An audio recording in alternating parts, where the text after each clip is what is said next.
사무엘상서 26장 1절에서 12절입니다. 지금 다윗이 계속해서 도망하고 있습니다. 다윗이 어디에 숨었는가 하면 하길라산이라는 곳에 숨었는데, 그때에 같은 지파에 있는 사람이 다윗이 있는 곳을 사울에게 알려줍니다.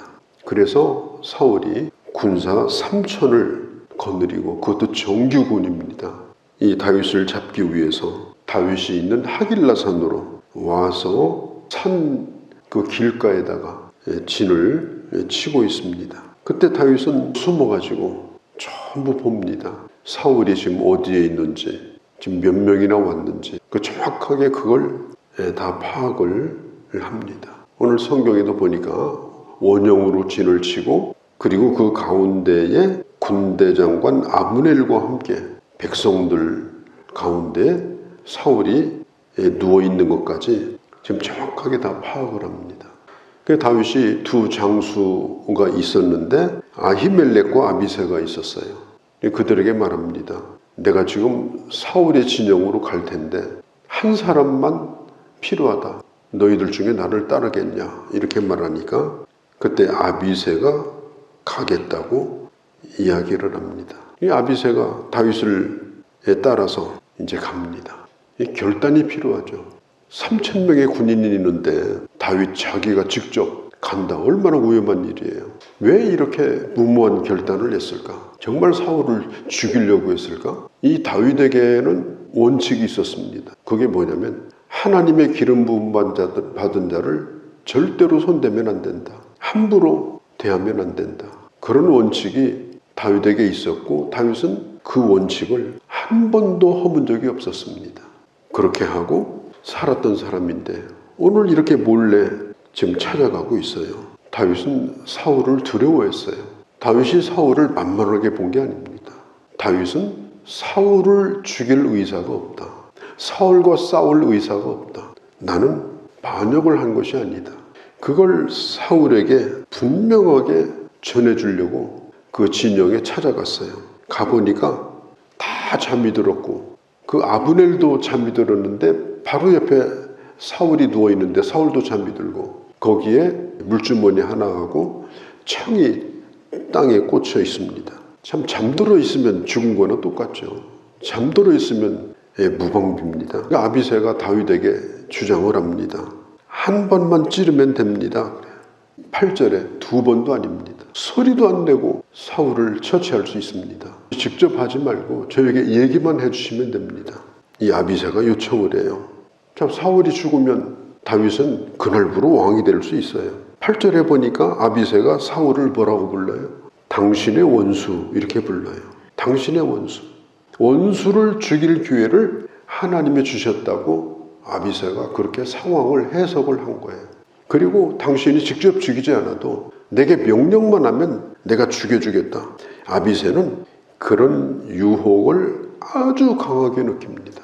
그래서 다윗을 왕으로 만들고 자기도 공을 세우고, 자, 이런 상황인데 다윗은 아비새하고 전혀 다른 생각을 가지고 있었어요. 9절에 보니까 하나님의 기름 부음 받은 자를 친다면 이건 죄를 짓는 거다. 아비새는 사울을 다윗의 원수라고 불렀죠. 당신의 원수다, 저 사람은. 그런데 다윗은 기름 부음 받은 자라고 한결같이 얘기합니다. 다윗은 사울로부터 많은 어려움을 겪었죠. 그러나 사울을 손대면 안 된다, 이 생각을 가지고 있었어요. 우리가 참 감정이 있잖아요. 사람은 또 감정대로 하고 싶은 때도 있고, 사람의 이 감정이라고 하는 것은 참 어느 순간 이놈을 질에 불 붙는 것처럼 붙게 되어집니다. 그런 말이 있습니다. 양이 젖을 내지 못한다고 해서 껍질을 벗기면 안 된다. 더 잘 먹여서 젖이 나게 해야 된다.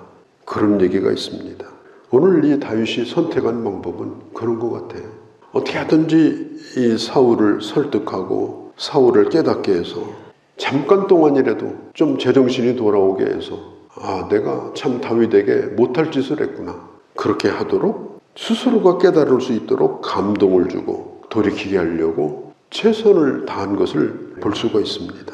그리고 다윗은 자기가 지켜온 그 원칙을 깨지를 않은 거예요. 하나님 앞에 기도하고 또 기도하고, 그리고 감정에 불이 붙은 상태가 아니라 하나님이 주시는 평강 가운데 그 어떤 일이든지 결정을 할 수 있도록. 사울의 창이 거기에 꽂혀 있는 거예요. 사울의 창이. 아마 필경 그 창은 몇 번이나 다윗을 죽이려고 던졌던 창일 겁니다. 인간적인 생각으로 보면 아마 다윗이 사울을 더 죽이고 싶었을 거예요. 그 창을 보는 순간 그런 마음이 더 들었을 수도 있었어요. 그러나 다윗은 그걸 거부하고 또 아비새를 그렇게 하지 못하도록 말렸습니다. 자, 15절로 넘어가 보면요. 다윗이 아브넬에게 이르되 뭐라고 말하느냐. 너는 왕을 지키는 군대 장관인데 어떻게 내가 다녀가는 것도 모르냐. 그렇게 왕을 지키면 왕이 살겠냐. 좀 똑바로 왕을 보좌해라. 내가 왕의 진에 내가 들어갔다. 그리고 창과 물병을 내가 가지고 나왔다. 근데 너는 뭐냐. 그때 사울이 다윗의 목소리를 압니다. 다윗이 어떻게 했는지 누워서 그걸 다 들었어요. 그리고 말합니다. 17절에 내 아들 다윗아, 너의 음성이 분명하냐? 지금 말하는 게 지금 다윗이 분명하냐? 그때 17절에 다윗이 그러하다고 대답합니다. 오히려 아브넬을 책망하고 있는 다윗의 소리를 들으면서 이 사울이 얼마나 마음이 감동이 됐는지를 상상이 되지 않습니까? 사울은 다윗의 얘기를 들으면서 18절, 19절 크게 그가 후회합니다.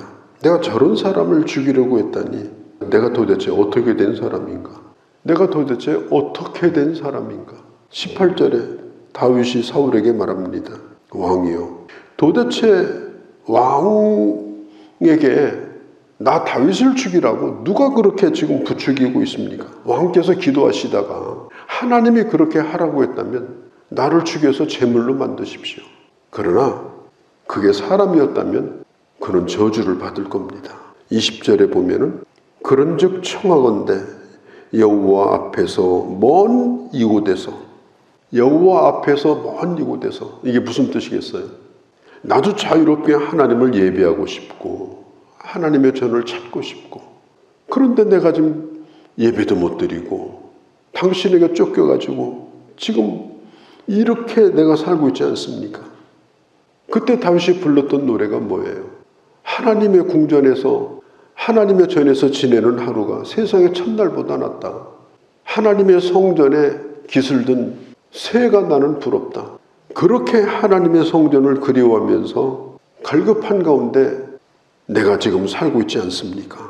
내가 여호와 앞에서 지금 가까이 가지 못하고 이렇게 먼 곳에서 지금 이러고 다니는 게 지금 누구 때문입니까? 지금 왕이 나를 이렇게 만들지 않았습니까? 20절에 보니까 내가 지금 무슨 날짐승입니까? 벼룩입니까? 왜 군사 3천을 데리고 나를 이렇게 죽이려고 꼭 사냥하는 것처럼 이렇게 나를 고통스럽게 합니까? 다윗이 사울에게 그렇게 말해요. 21절 이후에 보면은 사울이 자기 잘못을 인정합니다. 자기가 대단히 잘못되었다고, 다시는 너를 해치지 않겠다고 생명이라는 말을 3번이나 반복해요. 그리고 자기는 다윗의 생명을 노렸는데 다윗은 자기의 생명을 지켜준 거예요. 자기 생명을 소중히 여겨준 거예요. 사울이 얘기합니다. 나하고 같이 가자. 21절에 더 이상은 내가 해치지 않겠다.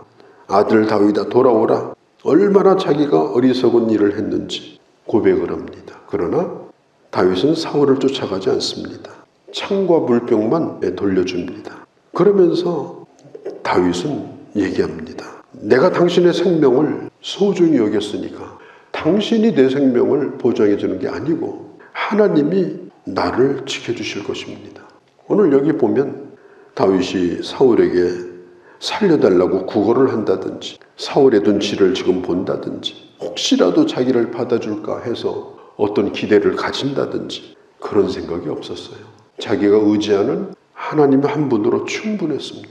그는 사울에게 희망을 걸지 않았습니다. 사울의 일은 하나님 앞에 맡기고 자기 일은 또 하나님 앞에 맡기고 25절에 다윗은 자기 길로 가고 사울도 자기 곳으로 돌아갔더라. 악담을 하고 저주를 하고 이별을 한 게 아니고 한순간만이라도 사울도 다윗을 축복했고 다윗도 사울을 저주하지 않고 이 헤어지는 장면이 나옵니다. 다윗은 사는 길로 간 거죠. 그러나 복수심을 가지고 감정에 휩싸여서 갔던 이 사울은 그가 가는 길은 죽는 길이었습니다. 이후로 다윗하고 사울하고 만난 일이 없어요. 다윗은 사울을 하나님 앞에 맡기고 자기는 하나님 의지하고 자기 갈 길을 갔을 뿐인 것입니다. 우리가 하나님의 사람은 어떻게 살아야 되나?